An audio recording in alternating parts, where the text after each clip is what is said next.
तो चलिए आज एक बहुत ज़रूरी विषय पर बात करते हैं।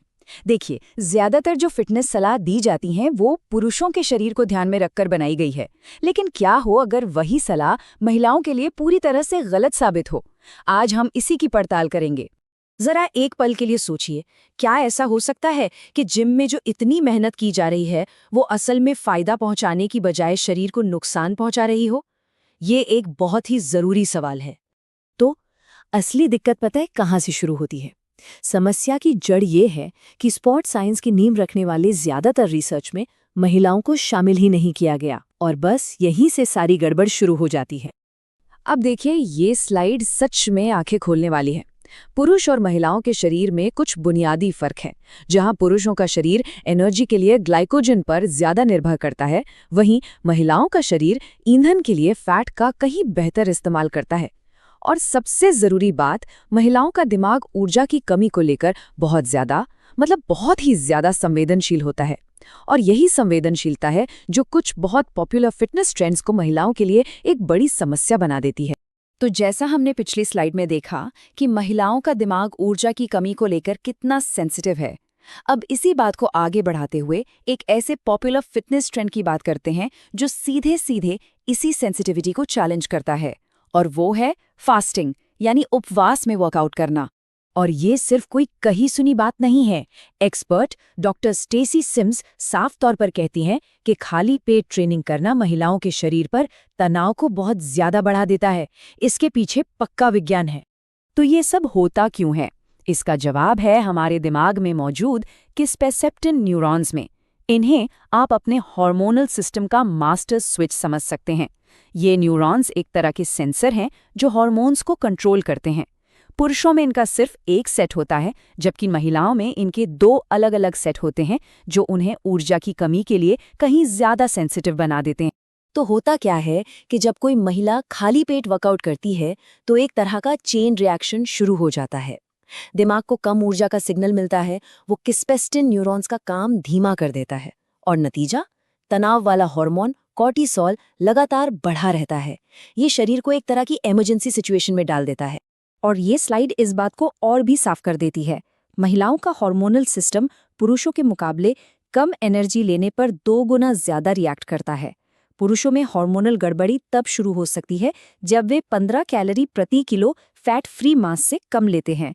वहीं महिलाओं के लिए ये लिमिट 30 कैलोरी पर ही आ जाती है, मतलब दुगना फर्क। ठीक है, तो अब तक हमने ये समझा कि क्या नहीं करना है, पर अब सवाल उठता है कि फिर सही तरीका क्या है। तो चलिए अब उस पावरफुल साइंस पर आधारित तरीके की बात करते हैं जो महिलाओं की ट्रेनिंग के लिए वाकई काम करता है। ज्यादातर लोग, खासकर महिलाएं, एक बहुत ही आम गलती करती हैं। वो मॉडरेट इंटेंसिटी वाले वर्कआउट के जाल में फंसी रहती हैं। इससे होता क्या है कि कॉर्टिसोल तो बढ़ता है, लेकिन शरीर को पॉजिटिव बदलाव के लिए जो सही सिग्नल चाहिए वो मिल ही नहीं पाता। तो इसका तोड़ है पोलराइज्ड ट्रेनिंग। इसका मतलब है कि या तो बहुत ज्यादा इंटेंसिटी से ट्रेनिंग करें, जैसे कि स्प्रिंट्स, या फिर बहुत कम इंटेंसिटी से, जैसे कि वॉकिंग। बीच के रास्ते से बचना है। ये मॉडल महिलाओं के शरीर के साथ मिलकर काम करता है, उसके खिलाफ नहीं। खासतौर पर 40 की उम्र के बाद की महिलाओं के लिए अच्छी सेहत और लंबी उम्र के लिए ये 3 चीजें बहुत जरूरी हैं। पहला, भारी वजन उठाना, जो मसल्स बनाए रखने और मेटाबॉलिज्म को तेज करने के लिए जरूरी है। दूसरा, असली स्प्रिंट इंटरवल ट्रेनिंग, जो ग्रोथ हार्मोन को बढ़ाता है। और तीसरा, जंप ट्रेनिंग, जो सीधे सीधे हड्डियों की डेंसिटी पर काम करती है। ये तीनों ही ताकत और बॉडी कॉम्पोजिशन बदलने की चाबी हैं। ठीक है, थ्योरी तो समझ आ गई, पर असल जिंदगी में इसे कैसे अपनाएं? अब बात करते हैं कुछ प्रैक्टिकल चीजों की। ये जानना बहुत जरूरी है कि ट्रेनिंग से पहले और बाद में शरीर को सही फ्यूल कैसे दिया जाए। तो एक बात गांठ बांध लेनी चाहिए, वर्कआउट से पहले शरीर को ईंधन देना ही देना है। ये दिमाग को सुरक्षा का सिग्नल देता है और आपको अच्छी परफॉर्मेंस देने में मदद करता है। खाली पेट जिम जाना एक बहुत बड़ी गलती है, और इसके लिए कोई बहुत भारी भरकम मील खाने की जरूरत नहीं है। वर्कआउट से बस 30 मिनट पहले अगर स्ट्रेंथ ट्रेनिंग कर रहे हैं तो करीब 15 ग्राम प्रोटीन, और अगर हाई इंटेंसिटी कार्डियो है तो 15 ग्राम प्रोटीन के साथ 30 ग्राम कार्ब्स लेना काफी है। ये दिमाग को बताता है कि सब ठीक है, चिंता की कोई बात नहीं। अब बात करते हैं वर्कआउट के बाद की। यहाँ भी महिलाओं और पुरुषों में एक बड़ा फर्क है। पुरुषों के मुकाबले महिलाओं के लिए मसल्स की टूट-फूट को रोकने और रिपेयर शुरू करने की जो एनाबॉलिक विंडो होती है, वो बहुत छोटी होती है। तो यहाँ पर जो सबसे ज़रूरी बात है वो ये कि पेरीमेनोपॉज और उसके बाद की महिलाओं को वर्कआउट के 1 घंटे के अंदर अंदर 40 से 60 ग्राम प्रोटीन की ज़रूरत होती है। जी हाँ, ये सामान्य 20-25 ग्राम की सलाह से लगभग 2 गुना है, लेकिन हार्मोनल बदलावों का सामना करने के लिए ये बहुत ज़रूरी है।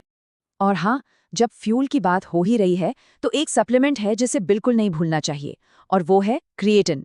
ये सिर्फ मसल्स के लिए नहीं है, बल्कि ब्रेन हेल्थ, मूड और ओवरऑल परफॉर्मेंस के लिए भी एक गेम चेंजर हो सकता है। और आखिर में डॉक्टर सिम्स की ये बात बहुत मायने रखती है। वो कहती हैं कि सबसे ज़रूरी है अपने शरीर के सिग्नल्स को सुनना और समझना। बाहरी शोर शराबे में हम अक्सर ये करना भूल ही जाते हैं। तो अब सवाल यही उठता है, क्या ये सही वक्त नहीं है कि फिटनेस को लेकर अपने नज़रिए पर फिर से सोचा जाए और अपने शरीर की अनोखी बनावट को अपनाया जाए? क्योंकि सही जानकारी के साथ जो नतीजे मिलेंगे वो हैरान करने वाले हो सकते हैं।